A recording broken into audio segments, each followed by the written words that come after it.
मुंबईत सध्या पावसानं जोर धरलाय, पण सध्या त्याही पेक्षा जास्त चर्चेत आहे तो एक व्हिडिओ ज्यात भाजपचे मुंबई अध्यक्ष आणि आमदार अमित साटम हसताना दिसतात.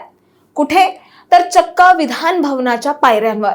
आणि कशावर हसतात तर 2 मुंबईकरांच्या मृत्यूवर.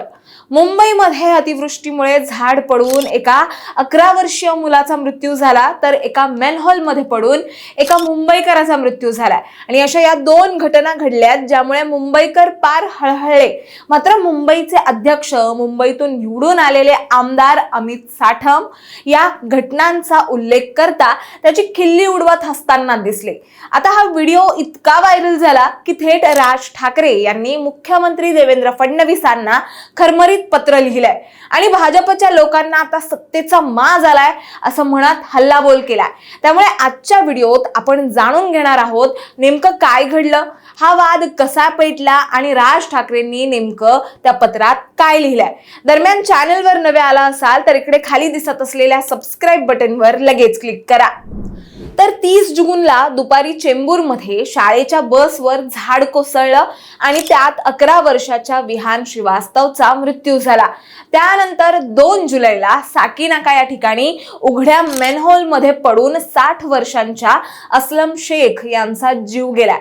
दोन्ही घटनांनी मुंबई महापालिकेच्या म्हणजे BMCच्या कारभारावर प्रश्नचिन्ह उभं केलं आणि पावसाळी अधिवेशनातही यावर वादळी चर्चा झाली. याच चर्चेदरम्यान विधिमंडळ परिसरात भाजप मुंबई अध्यक्ष आणि आमदार अमित साटम हे राष्ट्रवादी काँग्रेस शरद पवार गटचे जयंत पाटील यांच्याशी बोलताना दिसले. काल झाडांवर होतं, आज मॅनहोलवर आलं असं म्हणत साटम हसल्याचं व्हिडिओत दिसतंय असा दावा केला जातोय. तर हा व्हिडिओ व्हायरल झाल्यावर अमित साटम यांच्यावर प्रचंड टीकेची झोड उठली. मुळात अमित साटम यांचं हसणं तो व्हिडिओ बघणाऱ्या प्रत्येकाला खटकेल, मग तो मुंबईकर असो नसो किंवा मुंबई बाहेरचा कोणी असो. घडलेल्या घटना पाहता विचार करा, त्या दोघांच्या घरातल्यांवर कसला मोठा दुःखाचा डोंगर कोसळला असेल. उज्ज्वल भविष्याचं स्वप्न पाहणाऱ्या 11 वर्षीय मुलाचा असा अचानक मृत्यू होतो. BMCच्या निकृष्ट कामामुळे घरातून कामावर निघालेला एका 55 वर्षाच्या माणसाचा मॅनहोलमध्ये पडून मृत्यू होतो. हे फार भयंकर आहे. आणि त्याच्यावरती जर लोकप्रतिनिधी अशा स्वरूपाने खिल्ली उडवणार असतील तर याचा अर्थ काय घ्यायचा. आणि म्हणूनच या घटनेकडे तुम्ही काय मी काय आपण तितक्याच संवेदनशीलतेने पाहणं गरजेचं आहे. या प्रकरणानंतर अमित साटम यांच्यावर टीका तर झाली, मात्र भाजपकडनं यावर कुठलीच कारवाई झाली नाही. आणि याच व्हायरल व्हिडिओ नंतर मनसे अध्यक्ष राज ठाकरे यांनी X वर पोस्ट करून मुख्यमंत्री देवेंद्र फडणवीस यांना उद्देशून एक पत्र लिहिलंय. या पत्रामध्ये राज ठाकरे यांनी काही मुद्दे मांडलेत, ते मी तुम्हाला सांगते. ते मुद्दे फार महत्वाचे आहेत. त्यात असं लिहिलंय की तुमचा एक आमदार आणि पदाधिकारी लोकांच्या मृत्यूवर फिदी असतो आणि त्यावर कारवाईचा एकही आसूड ओढला जात नाहीये. एक फार प्रसिद्ध वाक्य आहे जे तुम्ही पण कधीतरी ऐकलं असेल. ते वाक्य म्हणजे power tends to corrupt and absolute power corrupts absolutely.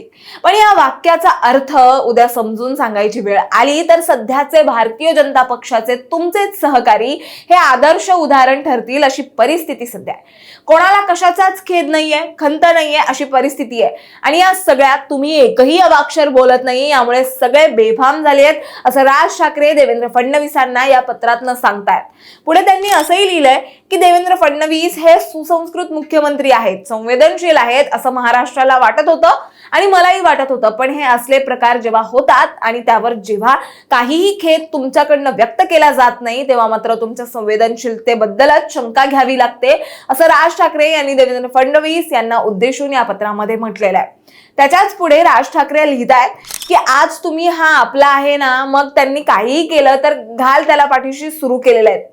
याने तुम्ही तुमची आणि महाराष्ट्राची प्रतिमा डागाळत आहात असं वाटत नाहीये का. तुमचे मंत्री रोज बेताल विधानं करतायत, त्याबद्दल तुम्ही काही बोलत नाही. तुमचे इतर नेते असंवेदनशीलता उघडपणे दाखवतात, त्यांना तुम्ही काहीच बोलत नाही. बोलला असता तर परत त्यांचीच ती चूक करायची हिम्मत झाली नसती. पण ते तसेच वागत आहेत, यावरून समजतंय की तुम्ही त्यांना काहीच समज देत नाही आहात. तुमच्या मौनाचं नेमकं कारण काय आहे असा थेट सवालच राज ठाकरेंनी या पत्राच्या माध्यमातून मुख्यमंत्र्यांना केला. पुढे शेवटल्या पत्रात राज ठाकरे जे म्हणतात ते फार महत्वाचं आहे. शेवटी ते असं लिहितायत की खरं तर असं बेफाम वागणाऱ्यांकडून तुम्ही राजीनामे घ्यायला हवेत, पण तुम्ही ते का करत नाही आहात माहित नाही. वेडवाकडं वागणाऱ्यांना फडणवीस जबर शासन करतात हे एकदा दाखवून द्या, म्हणजे सगळेच सुतासारखे सरळ येतील, असे या पत्रातून राज ठाकरे यांनी म्हटलंय. त्यामुळे एवढ्या दिवस गप्प बसलेले मुख्यमंत्री देवेंद्र फडणवीस आता मुंबई अध्यक्ष अमित साटम यांच्या विरोधात काय भूमिका घेणार याकडे सर्वांचंच लक्ष लागलंय. तुम्हाला याबद्दल काय वाटतं हे आम्हाला कमेंटमध्ये नक्की सांगा आणि अशाच माहितीपूर्वक व्हिडिओ बघण्यासाठी लगेचच सबस्क्राईब करा प्राईम टाइम महाराष्ट्राला.